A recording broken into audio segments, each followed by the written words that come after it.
Hello friends, स्वागत है आपका हमारे यूट्यूब चैनल जीएस कैप्सूल में। आई होप आप सभी लोग अच्छे होंगे और आपकी तैयारी अच्छी चल रही होगी। फ्रेंड्स, आप सभी को पता है हम अपने इस चैनल के माध्यम से डेली वन लाइनर्स की फॉर्म में करंट अफेयर्स आपको प्रोवाइड कराते रहते हैं और पूरे हफ्ते का फ्री पीडीएफ में वीकेंड पर अपने टेलीग्राम ग्रुप में आपको प्रोवाइड करा देता हूं। तो चैनल पर नए हैं तो प्लीज़ चैनल को सब्सक्राइब कर लीजिए। इसके साथ साथ टेलीग्राम ग्रुप भी आप फ्री पीडीएफ के लिए ज्वाइन कर सकते हैं। तो चलिए देखते हैं कौन कौन से करंट अफेयर चर्चा में है। एआई क्षमताओं को बढ़ावा देने के लिए यानी to promote artificially intelligence capacities, Amazon के एडब्ल्यूएस ने, इसका मतलब है AWS Amazon web services, ISRO के साथ साझेदारी की है। तो सीधा आपसे पूछ सकता है कि एआई के लिए इसरो ने किसके साथ साझेदारी की है, तो अमेजॉन वेब सर्विसेज के साथ साझेदारी की है। अमेजॉन का देखिए पहला फ्लोटिंग स्टोर या तैरता हुआ स्टोर कहां पर बन रहा है, ये आपके जम्मू कश्मीर के श्रीनगर के डल लेक में बन रहा है। इसको याद रखिएगा, पहला फ्लोटिंग स्टोर या तैरता हुआ स्टोर, तैरता हुआ स्टोर। अमेजॉन आपको पता ही होगा ई कॉमर्स की एक कंपनी है। किसकी है? जेफ बेजोस की कंपनी है। आगे, भारत में प्रत्येक वर्ष 15 सितंबर को मनाया जाने वाला इंजीनियर्स दिवस समाज में इंजीनियरों के उल्लेखनीय योगदान का जश्न मनाने के लिए समर्पित दिन है। तो इसको याद रखिएगा, इंपॉर्टेंट है। 15 तारीख को क्या मनाया जाता है? इंजीनियर्स दिवस मनाया जाता है। और इस दिन किसका बर्थडे पड़ता है? सर मोक्षगुंडम विश्वेश्वरैया जी की बर्थ एनिवर्सरी या जयंती इसी विशेष दिन के साथ आती है। तो ये काफी इंपॉर्टेंट है। इसके अलावा कल हमने कौन सा दिन देखा था? हिंदी दिवस। ठीक है, आगे चलते हैं। भारत का दक्षिणी राज्य केरल एक बार फिर से निपाह वायरस, जिसको शॉर्ट में एनआईवी, निपाह वायरस लिखा जाता है। एनआई मतलब निपाह, वी मतलब वायरस, के अशुभ खतरे से जूझ रहा है, जो एक दुर्लभ और घातक मस्तिष्क को नुकसान पहुंचाने वाली वायरल बीमारी है। तो सबसे पहले निपाह आपका एक वायरल डिजीज है। कुछ मैंने फैक्ट्स डाले हैं, वो देखते हैं। निपाह वायरस, जिसे संक्षेप में एनआईवी कहा जाता है, 1999 में मलेशिया और सिंगापुर में एक खतरनाक महामारी के दौरान वैश्विक मंच पर उभरा है। तो कब आया है सबसे पहले इसके केस? 1999 में मलेशिया और सिंगापुर के आसपास के क्षेत्रों में। अब देखते हैं निपाह वायरस का जो संचरण होता है किसके कारण होता है, ये प्रश्न बन सकता है आपसे। निपाह वायरस का संचरण कई मार्गों से हो सकता है। देखिए, सबसे जो कॉमन है वो है आपके फल चमगादड़, जिसको इंग्लिश में बोला जाता है आपका फ्रूट बैट्स। ठीक है, ये सबसे इसके कॉमन वाहक होते हैं, यानी सबसे ज्यादा इस वायरल को यही ट्रांसमिट करते हैं। ये वायरस फैलाने में सक्षम है क्योंकि वे अपने शारीरिक तरल पदार्थ में इसे ले जाते हैं। जो इनके बॉडी के फ्लूइड्स होते हैं उसमें इस वायरस को ये कैरी कर सकते हैं, इसलिए इनको इसका कैरियर बोला जाता है। इसके अतिरिक्त देखिए, सूअर भी इससे संक्रमित हो सकते हैं और संचरण श्रृंखला के मध्यस्थ के रूप में कार्य कर सकते हैं। मानव से मानव संचरण भी संभव है। किसके थ्रू हो सकता है? लार के संपर्क में आने से या मूत्र के संपर्क में आने से। तो ह्यूमन टू ह्यूमन ट्रांसमिशन भी इसमें पॉसिबल है, जो एक काफी बड़ी समस्या बन सकता है। ठीक है, तो इसके संबंधित सारे फैक्ट्स जरूर याद रखिएगा। केरल में इस समय काफी ये चर्चा में है। आगे, सीएम भगवंत सिंह मान ने सारागढ़ी की ऐतिहासिक लड़ाई के दौरान सर्वोच्च बलिदान देने वाले साहसी सिख योद्धाओं को श्रद्धांजलि देते हुए पंजाब के फिरोजपुर में सारागढ़ी मेमोरियल की आधारशिला रखी है। तो इसको याद रखिएगा, इंपॉर्टेंट है। सीधे पूछेगा आपसे, सारागढ़ी मेमोरियल की आधारशिला हाल ही में कहां पर रखी गई है? पंजाब के फिरोजपुर में। किसने रखी है? वहां के चीफ मिनिस्टर भगवंत सिंह मान जी ने। और देखिए, सारागढ़ी की लड़ाई के बारे में एक दो फैक्ट्स मैंने डाल दिए हैं। सारागढ़ी की लड़ाई जो 12 सितंबर 1897 को समाना रिज, जो अब पाकिस्तान में है, इसके पास हुई थी और सैन्य इतिहास में एक उल्लेखनीय अध्याय है। जो अक्षय कुमार जी की मूवी केसरी है, ठीक है, वो इसी पर आपकी पता है आपको बनी है। इसके अलावा बात करें, देखिए जो समाना रिज है, ये कोई बहुत नया नाम नहीं है। समाना रिज, जब दिल्ली सल्तनत का भारत पर शासन था, वहां पर समाना में किला था। इसके अलावा और बॉर्डर पर मुल्तान, दीपालपुर, यहाँ पर सबसे अच्छे जो सैनिक होते थे वो अपने सैनिक यहाँ पर ये लगाते थे, क्योंकि उस समय मंगोल आक्रमण का खतरा भारत पर बहुत ज्यादा बना हुआ था। तो समाना हो गया, दीपालपुर हो गया, मुल्तान हो गया, ये सब बॉर्डर के आपके किले थे जिस पर बहुत अच्छे सैनिक तैनात किए जाते थे। जो सबसे बेस्ट सैनिक होते थे वो वहां पर तैनात किए जाते थे। तो काफी पुराना फेमस एरिया है बैटल के मामले में। इसके अलावा देखिए, कुछ और मेमोरियल अभी चर्चा में है, जैसे एक बलिदान स्तंभ आपने सुना होगा। ठीक है, बलिदान स्तंभ, तो अमित शाह जी ने बलिदान स्तंभ की आधारशिला रखी है श्रीनगर स्मार्ट सिटी प्रोजेक्ट के अंतर्गत श्रीनगर में। इसके अलावा नरेंद्र मोदी जी ने एक साईं हीरा ग्लोबल कन्वेंशन सेंटर का उद्घाटन किया था आंध्र प्रदेश के पुट्टुपर्ती में। इसके अलावा अमित शाह जी ने ही आंध्र प्रदेश के कुर्नूल के मंत्रालयम गांव में 108 फीट ऊंची श्री राम की प्रतिमा की आधारशिला भी रखी थी, या उसका अनावरण उन्होंने किया था। तो इसको याद रखिएगा, ये सब अभी हाल ही में चर्चा में थे। राष्ट्रपति द्रौपदी मुर्मू ने एक ऐतिहासिक आभासी समारोह में गांधीनगर के राजभवन से आयुष्मान भव अभियान और आयुष्मान भव पोर्टल लॉन्च किया। तो सबसे पहले देखिए क्या फैक्ट बन सकता है, हाल ही में आयुष्मान भव अभियान और आयुष्मान भव पोर्टल किसने लॉन्च किया है? जो भारत में यूनिवर्सल हेल्थ कवरेज को प्राप्त करने की दिशा में एक महत्वपूर्ण कदम है, तो ये राष्ट्रपति द्रौपदी मुर्मू ने लॉन्च किया है। कहां से? गुजरात के गांधीनगर से। तो ये फैक्ट जरूर याद रखिएगा। बात करें देखिए यूएचसी, जो प्राइमरी हेल्थ केयर है या प्राथमिक चिकित्सा है, उससे संबंधित एक डिक्लेरेशन है जिसको अल्मा आटा डिक्लेरेशन बोला जाता है, या अल्मा आटा घोषणा पत्र बोला जाता है। यूपीएससी में आया हुआ यह प्रश्न है। तो अल्मा आटा डिक्लेरेशन या अल्मा आटा घोषणा पत्र, ये आपका हेल्थ केयर चिकित्सा क्षेत्र से या स्वास्थ्य के क्षेत्र से या फिर यूनिवर्सल हेल्थ कवरेज के क्षेत्र से संबंधित है। अल्मा आटा देखिए बेसिकली एक जगह है, कहां पर? कजाकिस्तान में। ठीक है, कजाकिस्तान में एक ये जगह है। पहले देखिए अल्माटा था, वर्तमान में इसका नाम है अलमाटी। ठीक है, अलमाटी है, कजाकिस्तान का सबसे बड़ा शहर इसको माना जाता है। तो अलमाटी, पहले इसको अल्माटा बोला जाता था जब ये यूएसएसआर के अंतर्गत था। बाद में जब 1991 में यूएसएसआर का विखंडन हो गया था, यूएसएसआर का डिसइंटीग्रेशन हो गया था, तो उससे अलग अलग देश निकले हैं, कजाकिस्तान उनमें से एक था। तो उसका ही शहर है अल्माटा। 1978 का ये आपका डिक्लेरेशन है। ठीक है, 1978। आगे चलते हैं। द्रौपदी मुर्मू जी किसी और वजह से भी काफी चर्चा में रही हैं, वो सब देख लेते हैं। राष्ट्रपति द्रौपदी मुर्मू ने 75 शिक्षकों को 2023 का राष्ट्रीय शिक्षक पुरस्कार प्रदान किया। तो ये आपसे सीधे पूछ सकता है कितने शिक्षकों को दिया है? 75 शिक्षकों को दिया है। इसके अलावा एक और अभी चर्चा में है सीएसआईआर का। ठीक है, सीएसआईआर का शांति स्वरूप भटनागर पुरस्कार, जो विज्ञान और प्रौद्योगिकी के क्षेत्र में दिया जाने वाला भारत का सबसे बड़ा सम्मान है। ये कितने लोगों को दिया गया है? ये 12 लोगों को दिया गया है। राष्ट्रपति द्रौपदी मुर्मू ने नई दिल्ली में महात्मा गांधी की प्रतिमा और गांधी वाटिका का अनावरण किया। इसके अलावा महात्मा गांधी की प्रतिमा का अनावरण नरेंद्र मोदी जी ने भी अभी एक विदेश यात्रा के दौरान किया था। कहां पर? हिरोशिमा में। हिरोशिमा कहां पर है? आपका जापान में स्थित है।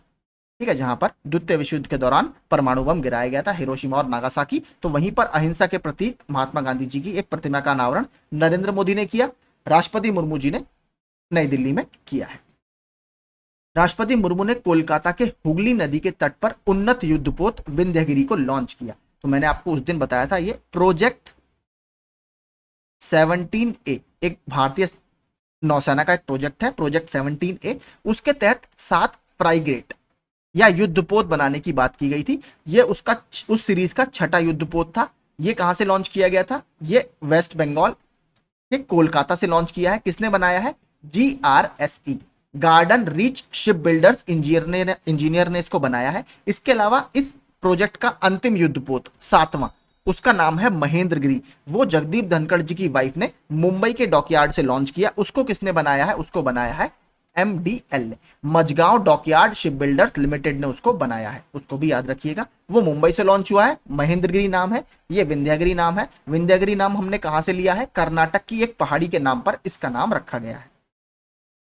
राष्ट्रपति मुर्मू ने नई दिल्ली के प्रगति मैदान में अनूठे फेस्टिवल ऑफ लाइब्रेरीज 2023 का उद्घाटन किया। तो आपके लाइब्रेरीज के उत्सव 2023 का उद्घाटन नई दिल्ली में किया गया है, प्रगति मैदान में। राष्ट्रपति द्रौपदी मुर्मू ने झारखंड उच्च न्यायालय के नए भवन का उद्घाटन भी किया है। तो इस वजह से यह चर्चा में थी। एक महत्वपूर्ण रहस्योद्घाटन में भारत सरकार ने घोषणा की है कि वह जापान और चीन को पीछे छोड़कर बांग्लादेश का सबसे बड़ा निर्यात भागीदार यानी एक्सपोर्ट पार्टनर बन गया है। तो काफी बड़ी बात है, सीधे फैक्ट्स में आपसे पूछ सकता है। इसके अलावा देखिए इन दोनों के बीच में एक कनेक्टिविटी का प्रोजेक्ट अभी चल रहा है, वो मैंने डाल दिया है, हो सकता है आपसे पूछ ले। इंपॉर्टेंट ऑनगोइंग प्रोजेक्ट है, चल रहा है, अगरतला अखौरा रेल लिंक परियोजना। तो इसको याद रखिएगा। सीधे आपसे पूछ सकता है कि अगरतला अखौरा रेल लिंक परियोजना किन 2 देशों के बीच है? आपको भारत के पड़ोसी देश दे देगा, नेपाल, भूटान, म्यांमार और बांग्लादेश दे देगा। तो बांग्लादेश इसका आंसर है। बांग्लादेश क्यों इंपॉर्टेंट है? भारत बांग्लादेश के साथ सबसे लंबी अंतरराष्ट्रीय सीमा साझा करता है, 4096 किलोमीटर की। इसके बाद नंबर आता है चाइना का, जिसके साथ हम 3488 किलोमीटर की सीमा साझा करते हैं। फिर आपका नंबर है पाकिस्तान का। तो टॉप के 3 ये देश हैं जो अंतरराष्ट्रीय सीमा साझा करते हैं। आगे चलते हैं। और बांग्लादेश लिबरेशन वॉर या बांग्लादेश की स्वाधीनता वॉर कब हुई है? 1971 में हुई है। 16 दिसंबर का वो फोटो आप सभी ने देखा होगा, जिसे इतिहास में सबसे ज्यादा बड़ा आत्मसमर्पण माना जाता है। पाकिस्तान के लगभग 90,000 सैनिकों ने उसमें आत्मसमर्पण कर दिया था।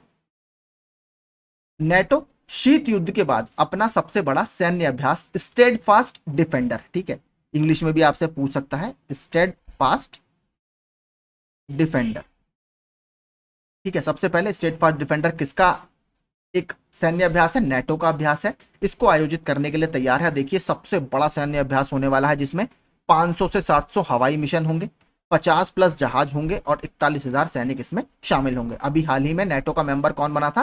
फिनलैंड बना था। ये हाल ही में प्रश्न भी पूछा जा चुका है एग्जाम में। बात करें नेटो की, नेटो की स्थापना कब हुई है? नेटो की स्थापना हुई है 1949 में शीत युद्ध के दौरान, क्योंकि 1945 में आपका द्वितीय विश्व युद्ध खत्म हो जाता है। उसके बाद जो दुनिया होती है वो दो धड़ों में बढ़ जाती है। एक होता है आपका वेस्टर्न पोर्शन और एक होता है ईस्टर्न। जो ईस्टर्न पोर्शन होता है उसका जो लीडर होता है वो यूएसएसआर होता है, जो कम्युनिस्ट रजीम होती है या साम्यवादी व्यवस्था जो होती है उसको समर्थन करने वाली कंट्रीज होती हैं। जो वेस्टर्न कंट्रीज होती हैं वो कैपिटलिस्ट कंट्री होती हैं या पूंजीवादी जो विचारधारा को फॉलो करती हैं वो होती हैं। तो जो वेस्टर्न कंट्रीज का ग्रुप था उन्होंने मिलकर बनाया नेटो, और जो ईस्टर्न कंट्रीज का ग्रुप था उन्होंने मिलकर बनाया वॉर्सो पैक्ट, ठीक है, वॉर्सो पैक्ट। वॉर्सो किसकी राजधानी है? वॉर्सो पोलैंड की राजधानी है, वहीं पर यह साइन हुआ था। तो रशिया ने बनाया ये और अमेरिका वगैरह ने बनाया नेटो। नेटो 1949 का है। हेडक्वार्टर कहां पर है? हेडक्वार्टर है ब्रसेल्स, ब्रसेल्स बेल्जियम में, ठीक है। तो एक्सरसाइज का नाम जरूर याद रखिएगा। इसके अलावा एक और त्रिसेवा अभ्यास और बहुपक्षीय अभ्यास चल रहा है। कहां पर? नाम है एक्सरसाइज ब्राइट स्टार 2023। इजिप्ट के कायरो शहर में वो चल रहा है, उसको याद रखिएगा। भारत की तरफ से आईएनएस सुमेधा उसमें भाग लेने गया हुआ है, जो अलेक्जेंड्रिया पोर्ट पर गया था, इसको याद रखिएगा। ब्राइट स्टार इजिप्ट में हो रहा है। राइट्स लिमिटेड को अपने परिचालन में इनोवेटिव सेफ्टी मैनेजमेंट सिस्टम लागू करने के लिए कंस्ट्रक्शन श्रेणी के तहत सेफ्टी इनोवेशन अवार्ड 2023 से सम्मानित किया गया है। तो सीधे आपसे फैक्ट में पूछेगा, हाल ही में सेफ्टी इनोवेशन अवार्ड किसको दिया गया है? राइट्स लिमिटेड को दिया गया है। एचएसबीसी इंडिया ने ओएनडीसी इन अ बॉक्स, तो देखिए ओएनडीसी क्या है? ओपन नेटवर्क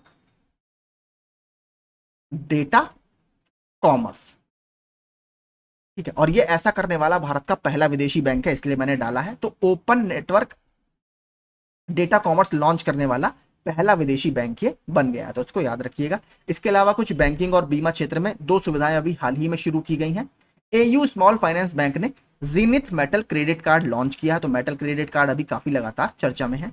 एसबीआई ने Aurum super premium credit card में नई सुविधाएं जोड़ी। ये HNWI जो हाई नेट वर्थ इंडिविजुअल्स होते हैं, जो एसबीआई के काफी प्रीमियम कस्टमर्स हैं, उनके लिए कार्ड है और इसमें अभी नई सुविधाएं जोड़ी गई हैं। अब देखते हैं कुछ क्वेश्चन आंसर। केंद्रीय मंत्रिमंडल ने सुवेन फार्मास्यूटिकल लिमिटेड में कितने करोड़ रुपए तक के विदेशी निवेश को मंजूरी दी है? तो 9,589 करोड़। एशिया कप में सर्वाधिक विकेट लेने वाले भारतीय गेंदबाज कौन बने हैं? रविंद्र जडेजा जी, ये मैंने आपको पढ़ाया था कल। 5वीं राष्ट्रीय व्हील चेयर रग्बी चैंपियनशिप 2023 का खिताब किसने जीता? तो पुणे में ये आयोजित की गई थी, पुणे का थालेवाड़ी में, और महाराष्ट्र ने जीता है। किसको हराया? कर्नाटका को इन्होंने फाइनल में हराया है। आगे चलते हैं। वनडे इंटरनेशनल क्रिकेट में सबसे तेज 150 विकेट लेने वाले भारतीय स्पिनर कौन बने हैं? Kuldeep Yadav ji. G20 sustainable finance working group की बैठक कहां आयोजित की जा रही है? वाराणसी में। उड़ीसा सरकार ने आगामी एशियाई खेलों में भाग लेने वाले राज्य एथलीटों को कितने रुपए की वित्तीय सहायता प्रदान करने की घोषणा की है? तो 10 लाख की वित्तीय सहायता देंगे। कहां पर हो रहे हैं ये? चाइना का एक शहर है हांगजू, ठीक है, हांगजू चाइना। यहां पर आपके एशियाई खेल आयोजित किए जा रहे हैं। भारत की तरफ से बहुत बड़ा दल इसमें भाग लेगा और यहां से आपको पेरिस में होने वाले जो ओलंपिक हैं उसका भी कई सारे हमें कोटा हासिल होंगे। तो याद रखिएगा हांगजू चाइना। 3 इसके देखिए शुभांकर हैं, मैंने तीनों शुभांकर के फोटो आपके टेलीग्राम ग्रुप में डाल दिए थे, आप वहां से इसको जाकर देख सकते हैं। इसके अलावा इसी की तरह कौन से खेल चर्चा में है? 37वें नेशनल गेम्स या 37वें राष्ट्रीय खेल जो है वो कहां पर आयोजित किए जाएंगे? ये गोवा में इस बार आयोजित किए जाएंगे। इसके शुभांकर का नाम क्या है? मोगा, ठीक है, मोगा इसके शुभांकर का नाम है। कौन सी विमान निर्माता कंपनी भारतीय वायुसेना को C-295 परिवहन विमानों की डिलीवरी शुरू कर दिया तो एयरबस ने। इसके अलावा इंडिगो जो भारत की सबसे बड़ी एयरलाइंस मानी जाती है, उसने एयरबस 320, ठीक है, इनकी एक यात्री विमानन सीरीज है। ये तो आपका कार्गो विमान है जो इन्होंने एयरफोर्स को सौंपा है। इसकी एक यात्रियों की सीरीज आती है या पैसेंजर जो प्लेन है उसकी सीरीज है 320। तो इंडिगो ने इससे ये खरीदने का सौदा भी किया है एयरबस से। भारतीय महिला क्रिकेट खिलाड़ी को 2023 टाइम 100 नेक्स्ट की सूची में शामिल किया गया है। तो भारतीय महिला क्रिकेट टीम की जो कैप्टन है हरमनप्रीत कौर, उनको इसमें शामिल किया गया है। मदन लाल रैगनर को किस देश में भारत के नए राजदूत के रूप में नियुक्त किया गया है? तो कांगो रिपब्लिक में इनको नियुक्त किया गया है। तो कांगो रिपब्लिक का मैप मैंने लगाया है, उसको देख लेते हैं। तो ये है आपका कांगो रिपब्लिक, ठीक है। कांगो रिपब्लिक की सबसे पहले हमारे लिए इंपॉर्टेंट क्या है, इसकी कैपिटल ये है इसकी ब्राजाविला या ब्राजाविले, इसकी कैपिटल है। बात करें अगर करेंसी की, तो करेंसी है इसकी कांगोन फ्रैंक, कांगोन फ्रैंक इसकी करेंसी है। कौन कौन से देश बॉर्डर करते हैं? गैबॉन, कैमरून, CAR यानी सेंट्रल अफ्रीकन रिपब्लिक, इधर से DRC यानी डेमोक्रेटिक रिपब्लिक ऑफ कांगो, और नीचे आपका कौन सा है? Angola. Democratic republic of Congo और इन दोनों के बीच में कौन सी नदी बहती है? कांगो नदी इसके बीच बहती है और ये भूमध्य रेखा को भी काटती है। ये है आपका इक्वेटर, 0 डिग्री जो लाइन होती है हमारी, उसको ये काटती है, ठीक है। तो इससे संबंधित सारे फैक्ट्स आपके हो गए। और यहाँ पर आपका इसको जरूर याद रखिएगा कि कांगो नदी इन दोनों के बीच की सीमा बनाती है। प्रतिवर्ष राष्ट्रीय हिंदी दिवस कब मनाया जाता है? तो 14 सितंबर को मनाया जाता है। हाल ही में किस भारतीय राज्य ने सेवा क्षेत्र के लिए नई नीति को मंजूरी दी है? तो उत्तराखंड ने सर्विसेज सेक्टर के लिए नई पॉलिसी को मंजूरी दी है। इसके अलावा उत्तराखंड में देश का दूसरा विद्या समीक्षा केंद्र, देश का दूसरा विद्या समीक्षा केंद्र धर्मेंद्र प्रधान जी ने देहरादून में लॉन्च किया। और गुजरात के बाद, ठीक है, गुजरात पहला राज्य था जहां पर विद्या समीक्षा केंद्र लॉन्च किया गया था। गुजरात के बाद उत्तराखंड दूसरा राज्य है जहां पर विद्या समीक्षा केंद्र लॉन्च किया गया है। क्या है इसको देखिए, वन टैप अप्रोच या वन क्लिक अप्रोच बोलते हैं। इसमें एक क्लिक करते ही आपको उत्तराखंड राज्य के सारे विद्यालयों की जानकारी इसी प्लेटफॉर्म पर मिल जाएगी। तो इसको विद्या समीक्षा केंद्र बोला जा रहा है। आगे चलते हैं। हरियाणा सरकार ने किसे हरियाणा फिल्म और मनोरंजन नीति के गवर्निंग काउंसिल का अध्यक्ष नियुक्त किया है? तो मीता वशिष्ठ जी को। भारतीय सौर ऊर्जा निगम के निदेशक फाइनेंस का पदभार किसने ग्रहण किया है? तो जोशीत रंजन सिकदर ने इसका पदभार ग्रहण किया है। तो SECI इसको बोला जाता है solar energy cooperation of India. विदेश मंत्रालय ने किसे ऑस्ट्रेलिया में भारत के अगले उच्चायुक्त के रूप में नियुक्त किया है? गोपाल बागले जी को, ठीक है। तो यही सारे हमारे आज के इंपॉर्टेंट करंट अफेयर्स थे जो चर्चा में थे। सेशन पसंद आया हो, एग्जाम के पॉइंट ऑफ व्यू से यूजफुल लगा हो तो प्लीज सब्सक्राइब जरूर कीजिएगा। आपको वीकेंड पर शनिवार को पूरे हफ्ते का फ्री PDF टेलीग्राम ग्रुप में मिल जाएगा। Thank you so much.